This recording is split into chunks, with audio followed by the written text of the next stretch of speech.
last week I made a guide about Visage, so let's follow that up with someone actually hard. You think I'm joking, but I suck at Viper. Viper was hard to wrap my head around. Is he bad? Is he good but not played right? I don't know. Then you look at his skills and you get blindsided by the fact that it's impossible to safely say, this is the spell you max, this is the skill build you go. I mean, when Viper's picked in pro games, across the board, no pro builds him the same. To be fair, the sample size is like 2 games over the last 4 months, but still, the point stands. Because Viper's never picked and honestly not even really liked, trendsetters haven't paved the way for the every game build. So why don't we do it? Oh hi, did you know Viper has a bit of a DOT? Yeah, it's true, but the thing is, he's a hero with 3 DOTs who count as DOTs. He's also a bit of a lane winner, but I think you all already knew that one. Right at the top of heroes, Viper destroys a Templar Assassin, Ember Spirit, Alchemist, and Zeus. Every single one is a mid. Honestly, there are barely any mids that can really deal with Viper. Either he maxes Nether Toxin and has a bonus 96 damage for last hitting, or he maxes Corrosive Skin and can't be harassed, or he maxes Poison Attack and orb walks you into the dirt. Directly under that are Magic Burst heroes and Magic DOT heroes, and under that are physical damage heroes. And everything else under the sun. In fact, if you laned a Viper against a Viper, even they would counter each other. But on the flip side, considering Viper is by and large single target all around and has no stuns, right up at the top are the big 3, Phantom Lancer, Chaos Knight, and Terrorblade. Under that is Nature's Prophet and Slark, and under that are any heroes with evasion or an attack speed steroid. Phantom Assassin and Wind Ranger have both. But in reality, the only counter to Viper is to leave the lane. See how that works out for you. As with every Any Way to Play guide I've done, you can find this one in-game as well as on YouTube, the link is in the description, and this is the skill build. You'll notice that we're 1-1-1 by level 3. The order for those spells isn't really set in stone and is sort of interchangeable. Poison Attack is a poison attack. It doesn't damage right as the attack lands, but rather twice, 1 and 2 seconds later, so you can't actually use it for last hitting. If you manually cast it, you get an extra 25 range, but more importantly, you don't get creep aggro. Nether Toxin is physical damage. Basically, the more health they're missing, the more damage they take, and that is pretty important because it works on creeps. And when are you most likely attacking a creep on a lane? Yeah, when they're missing 80% of their health. Basically, from 100% health to 80% health, you deal an extra 6 damage, but from 20% to 0% or more, 1% because there's no real point attacking something already dead, you're dealing 192 damage. 96 if they're a creep. So all of a sudden you have 60 plus this 96 bonus on every last hit. You know what other hero has that much last hit damage? I'll tell you. None of them. Nether Toxin also works on every unit in the game, including buildings, and neither of these spells are unique attack modifiers. You can poison attack, Nether Toxin, Desolator, Skadi, Vlads, and Diffusal someone all in one hit. But that is an awful build, and I'm not endorsing that, so. Corrosive Skin gives magic resistance, damage, and a movement and attack speed slow, passively. Any hero that damages you in any way gets affected for 4 seconds, unless of course they're out the range of 1400. This is especially good against DOTs with long gaps in between ticks. Queen of Pain actually deals more damage to herself if she casts Shadow Strike on you. Viper Strike is an interesting spell. Vipers go Dragon Lance a lot these days, putting their attack range at around 715. Viper Strike's cast range is 500. Basically, it's a massive attack and movement speed slow that lasts for 5 seconds and deals from 300 to 725 damage. The damage isn't as good as the ability to make them not damage you. But the thing is, you've got to get to them. With Viper being ranged, I'm not allowed to suggest Echo Saber. Start off the game with 8 tangos. 8 tangos, yeah. Ring of Protection, Slippers, and an Iron Branch. Up the Ring of Protection and Slippers into Aquila, maybe, and then we rush straight into Midas. Again, this is weird.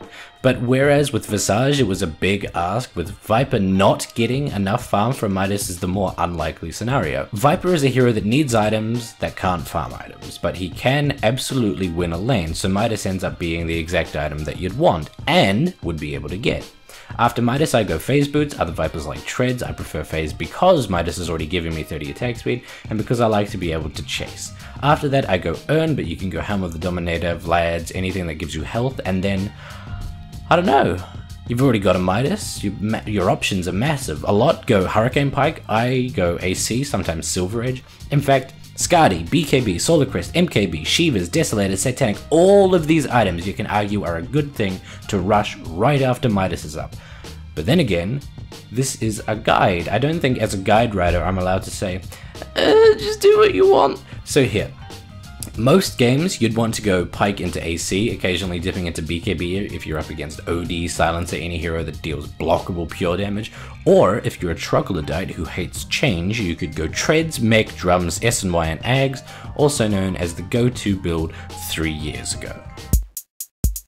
Here's a good way to tell what your first level should go towards. If they're short range and you can rest them to higher heavens like Ember Spirit, Magnus and Dragon Knight, get your Q. If you need a little extra damage because you're up against perhaps Alina, go W. If there's Zeus, get E. Just in case you don't know, Orb Walking is manually casting your poison attack to stop enemy creeps from noticing you're beating the hell out of the hero. A lot of the time you can go Nether Toxin until you've got enough damage to outlast hit. Technically, for just last hitting, level 4 is too much, because it's 150 damage when creeps are at 20% health at 110. Excess levels can be put into Corrosive Skin defensively and Poison Attack offensively. Remember, you're a lane winner, but don't choose harassing the enemy over getting last hits. In fact, you don't ever have to kill the enemy for you to think you've won the lane. You can stand in between the enemy mid and the wave, barely harass at all, last every creep, and still win the lane. Oh, and Nether Toxin only works on enemies, so denying isn't as easy, but really it shouldn't matter. I don't think people really think Viper's hard. I think people just think he's bad. But I don't think that's true. He's not the most versatile hero, yeah. He's primarily an anti-carry carry who pushes really well. He's all single target. But I think people hype up his Corrosive Skin as this be-all and end-all ability, and I can't really agree. Viper has awful strength gain, and itemizing towards winning a teamfight by simply living long enough to not lose it ignores his potential damage output. In every teamfight you have 2 goals. Make sure their carry is kept down, and survive yourself. Surviving is by far the most important part. You dying to win a team fight, like what Venomancers might do when they just suicide bomb and ult, means that 0 towers go down instead of a potential 3 or 4 if you were still alive. That's what the urn is for, so after a team fight you can get back to full health. And the thing that separates a 4k from a 5k is transitioning a kill or a 1 team fight into objectives.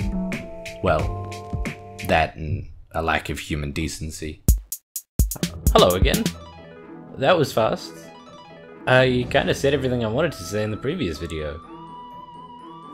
So, unlike the last guide, this guide was brought to you by Michael Bauer, Gore Rocker, Leonard, Foxy fucking Loxley, Freekill, Chris, 1996, Pearson, Mewborn, Locust Coupon, Mr. Magic aka The Tones, the infamous Logan Van Dusen, Mr. Revolut, Hubert motherfucking Cumberdale, The Crumb and McAngel Face, Shoot, Shadow Sweetheart, Jeff Miller, Jacob Miller, no relation, I assume, Roger Mafleur, Turd Ferguson, Michael Robb, Kaiser Wilhelm, Orslovic, Shiva's Guard, Red, English Breakfast Tea, Snuggly Wuggins, Letho, Klamath, Yebus McGee, Soronog, Surprise Fatty, now part of the $5 Club, I1, XD, Christian Rudder, XZ, Milocott, Booty Souffle, Scar, Apache Mari wearing a headwear neckwear nicknamed as Hatcraster, Saintly motherfucking Swordfish, Zwok, Tsunami Shadow, Punith P, Rhett Mitchell, Aegis, Herpa Derpa Dooda Derp, Swaggity Booty, Boop Boop, Boop Boop, Pro-S, Cody F, Fortunate Hive, Dice, Slap a Leg Alarm on the side for it, Redless, I am one with the men on Kazoo, Kerrison, 15, just the number 15 I guess, Aaronin, Comrade, Rawface, and Xenopenumbra, Chestnut,